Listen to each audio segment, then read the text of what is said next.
여러분 안녕하십니까? 한국 자생출란을 재배하고 있는 동행튜브의 농장의 모습입니다.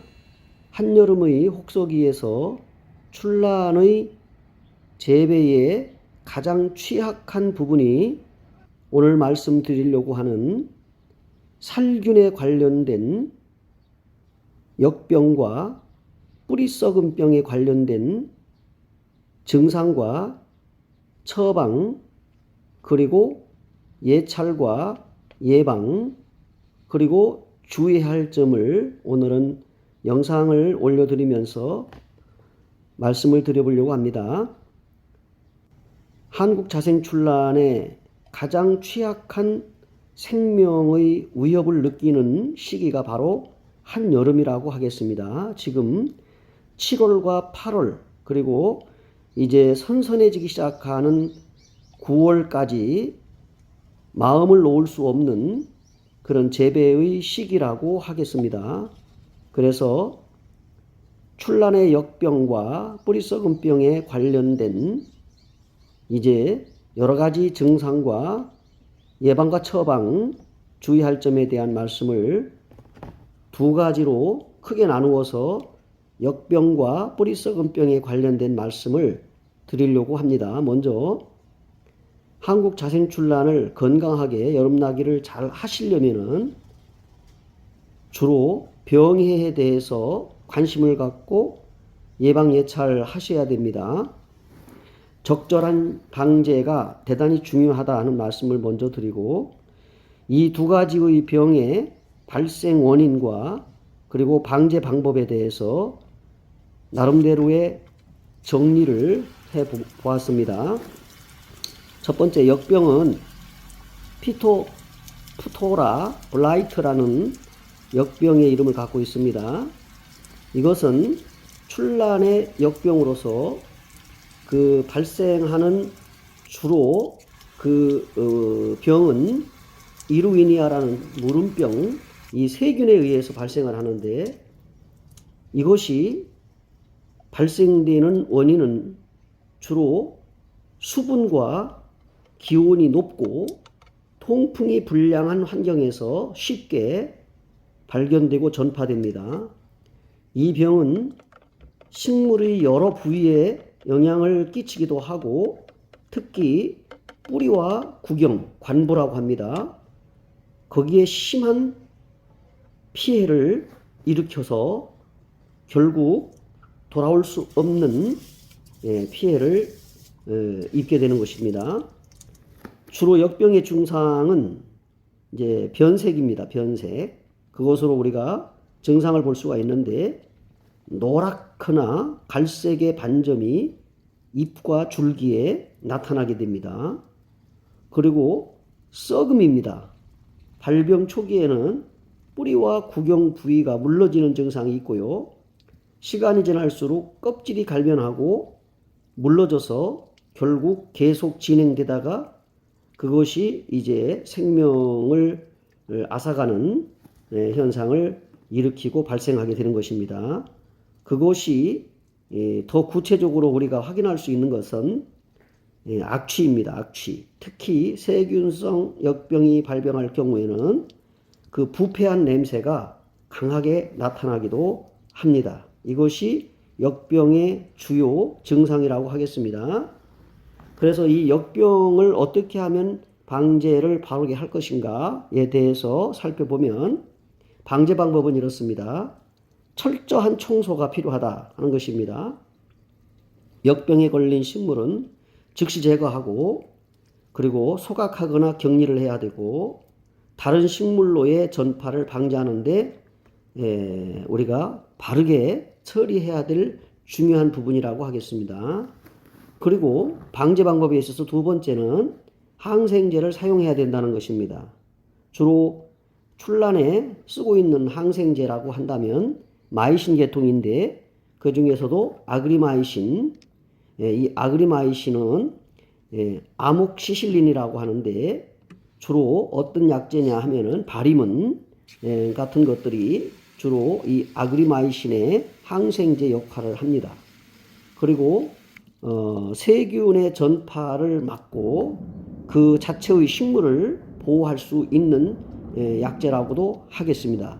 그래서 역병을 방지하는 주로 계통의 약은 아그리마이신, 브라마이신, 스트랩토마이신, 이 마이신 계통이고요. 그 중에서도 바리문이 효과가 있다고 하겠습니다. 그 다음에는 또 리도밀도 효과가 있는데, 리도밀도 이 역병에 유용한 치료제로 잘 알려져 있지요. 이 약재는 대부분의 세균성 질병에 효과가 있다 이렇게 알려졌고 저도 사용하고 있습니다. 그 다음에 이제 약들이라면 제가 오늘 선택해서 주게 되는 프리엔이라든지 카브리오라든지 오티바라든지 종합살균제 등들이 있습니다. 이것들이 다 주로 항생제와도 관련이 돼 있고 주로 이제 마이신 계통과도 관련이 있기 때문에 주로 역병이 예방이 되고 발생하고 처방할 때에는 주로 이런 약들을 쓰게 됩니다. 그 다음에 이제 이런 질병이 생기지 않도록 하기 위해서는 첫째, 재배 환경을 제대로 개선해야 된다는 것입니다. 항상 환경이 중요하죠. 내가 난초를 어디에 놓았는지 거기서 재배되는 그 환경이 대단히 중요하다는 것입니다. 통풍이 원활하게 잘 돼야 되고 온도와 습도를 적절하게 관리할 수 있는 이런 통풍이 중요하다는 말씀을 드립니다. 특히 여름에는 통풍이 되지 아니하면 무름병이 쉽게 올 수 있어요.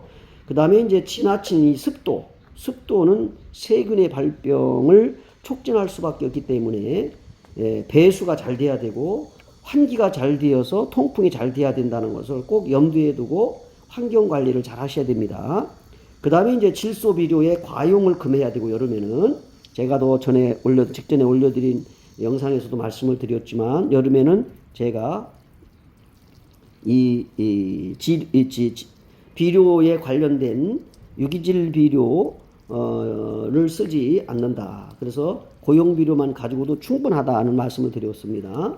그래서 질소 비료의 과용을 금지하고 또 균형 잡힌 비료를 주로 이제 고용 비료를 사용해서 건강한 식물을 생육 번창시키기 위해서 이렇게 여름에는 비료 관리를 신경 써서 잘 하셔야 되고 과비를 하면 절대 안 된다는 말씀을 드리고요. 그 다음에 이제 두 번째 제가 말씀 오늘 드리는 것은 이제 역병 다음으로 뿌리 썩은 병입니다. 이것은 푸사리움 리족토니아라고 하는데 그 균에 의해서 발생하는 것인데 이 뿌리 썩은 병의 특징은 잎이 노랗게 변하고 뿌리가 부패하여 전체 식물이 쇠약해지는 현상을 발생시킵니다.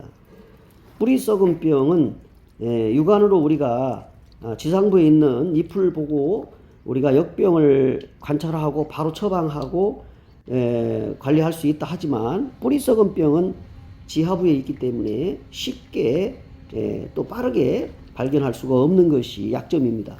그러나 뿌리 썩은 병이 이미 발생했다면 그것이 지상부의 잎으로 나타나기 때문에 잎이 노랗게 변하고요.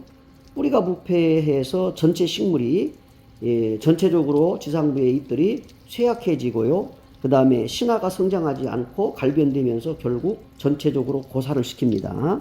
그렇기 때문에 이 뿌리 썩은 병도 대단히 중요하다. 이 푸사리움 리족토니아는 이 세균에 의해서 발생하는 거기 때문에 우리가 쉽게 빨리 조치를 할 수 없는 상황이 됩니다. 이틀 3일 전에 물을 주고 정상적으로 관리를 했는데 3일 후에 와보면은 신화가 물러지고 내려앉는 것을 보게 되지요. 이미 뿌리에서부터 시작이 됐다는 얘기입니다. 그 다음에 이제 이것을 어떻게 방지할 것인가? 방제 방법에 있어서는 첫째가 물 주기를 잘 조절하셔야 됩니다. 과습을 피하고요. 물을 자주 주고 통풍을 시키지 않으면 염부가 바로 옵니다. 그렇기 때문에 물을 자주 주더라도 통풍을 원활히 잘 시키셔야 된다는 거예요. 그러면은 결과적으로는 물 주기가 대단히 중요하다는 겁니다. 과습을 피하고 뿌리가 충분히 공기를 받을 수 있도록 유도하는 것. 다시 말하면 통풍을 원활히 잘 시켜주고 바람이 불지 않거나 통풍이 부족할 때는 문을 열고 선풍기 같은 것들을 이용해서 기구를 이용해서 바람을 유도할 수도 있습니다. 그 다음에 이제 최적의 배양토 사용을 하셔야 된다는 겁니다. 우리가 난석에 뿌리를 심어가지고 분에 올려 심어서 재배를 하기 때문에 최적의 배양토가 중요하다는 것입니다.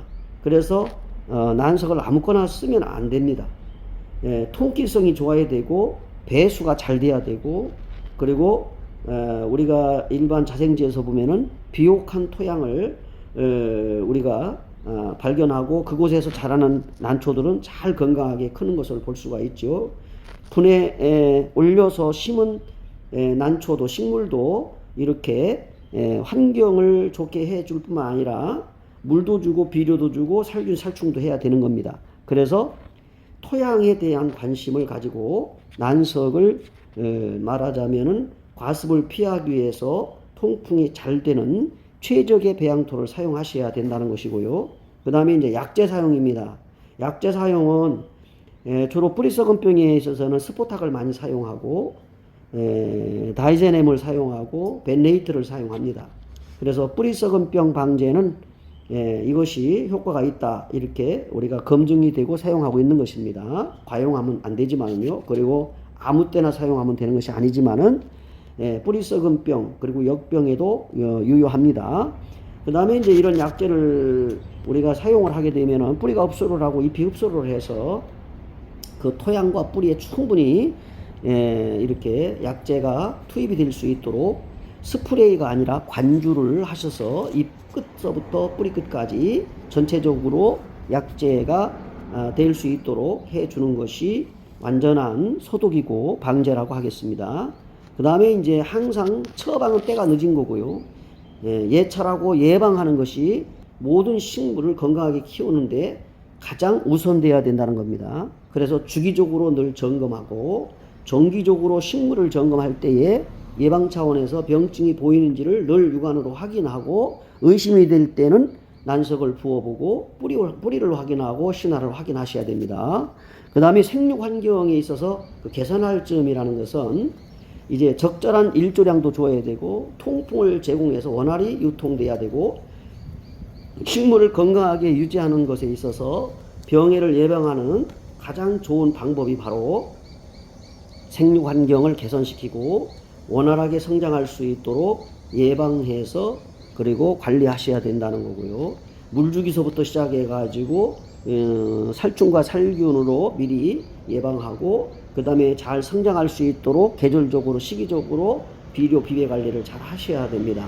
첫째는 이제 환경이 중요하기 때문에 여름이 됐든 겨울이 됐든 통풍이 잘 돼서 외기 바람이 원활하게 소통될 수 있도록 하셔야 되고, 물을 주고 나서 빨리 마르지 않는다거나 특히 여름에 그래서 습도가 높아지게 되면은 식물은 문제가 발생하는 겁니다. 이제 결론적으로 말씀을 드려보겠습니다. 오늘은 두 가지로 제가 말씀을 드렸죠. 역병과 뿌리 썩은 병. 그래서 이 두 가지를 놓고 우리가 결론적으로 말씀을 드려보면 병해 방제를 위해서는 항상 지속적인 관리 그리고 예방적 조치를 강구하는 것이 대단히 중요하다는 것이고요. 그리고 적절한 약재 사용을 하셔야 되고 그 난초가 있는 배양 환경을 잘 이렇게 조정하고 필요에 따라서 이제 문도 개폐를 하고 통풍도 시키고 햇빛도 조절하셔야 된다는 겁니다. 이렇게 했을 때 식물은 원활하게 잘 성장하고 신화 부침도 좋고 꽃도 잘 달고 발색도 잘 시키는 것입니다. 이러한 예방 조치와 치료 방법을 통해서 출란에서 발생하는 역병, 가장 위험한 역병, 무름병입니다. 그 다음에 이제 이것을 효과적으로 잘 관리할 수 있는 방법이 바로 예찰하고 예방하고 미리 선조치를 하는 것이죠. 그 다음에 이제 출란 재배 시에 지속적으로 항상 물 줄 때도 관찰을 하시게 되겠지만은 특히 여름에는 물 줄 때가 아니라도 이렇게 난초 하나하나를 또 신화를 살피면서 빠른 조치가 필요합니다. 그래서 항상 관찰에 관련된 예찰을 잘 하시고 문제가 발생했을 때는 즉시 조치를 하셔서 처방을 하셔야 됩니다. 그래서 하나의 병이 오게 되면 전체적으로 똑같이 예방 차원에서 살충하고 살균을 하셔야 된다는 말씀을 드리고요. 그리고 약도 중요하고 살균 살충도 중요하지만 그러나 비료도 중요하지만 첫째 환경입니다. 환경을 잘 식물이 자랄 수 있는 환경을 최선의 환경을 자생지, 건강하게 크는 자생지와 같이 해줘야 됩니다. 사실 우리가 자생지에서 햇빛과 그 다음에 이 통풍은 최적의 환경이라고 볼 수가 있습니다. 그러나 인위적으로 우리가 산채에서 분해 심고 하우스 재배라든지 또는 이제 실내 재배를 하게 되면은 빛이라든지 통풍이 자생지보다 못한 겁니다.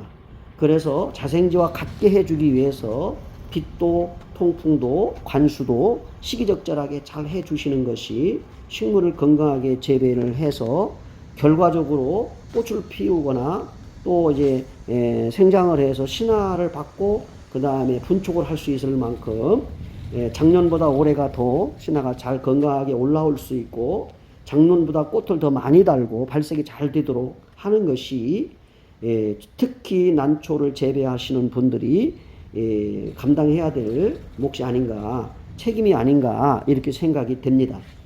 아무리 좋은 품종의 난초 그리고 아무리 값비싼 난초라도 환경이 생물이 자랄 수 있는 환경이 맞지 않거나 또 환경이 맞더라도 재배자의 어떤 수고와 노력이 따르지 않으면 그 난초는 가격을 떠나서 품종을 떠나서 언제든지 역병과 무름병이 오고 뿌리 썩은 병이 와서 고사를 하게 된다는 겁니다. 이와 같은 현상을 난초를 재배하여서 보통 5년 10년 이상 키우신 분들은 누구라도 한 번씩은 꼭 이렇게 이런 결과를 초래하고 또는 이제 후회도 하게 되고 또 관심을 갖게 되고 그러면서 난초를 더욱 건강하게 재배하기 위한 노력들을 하게 됩니다. 오늘도 긴 시간 함께 해주신 여러분께 감사드립니다. 건강한 여름나기 잘 하시고 좋은 결과 있으시길 바랍니다. 감사합니다.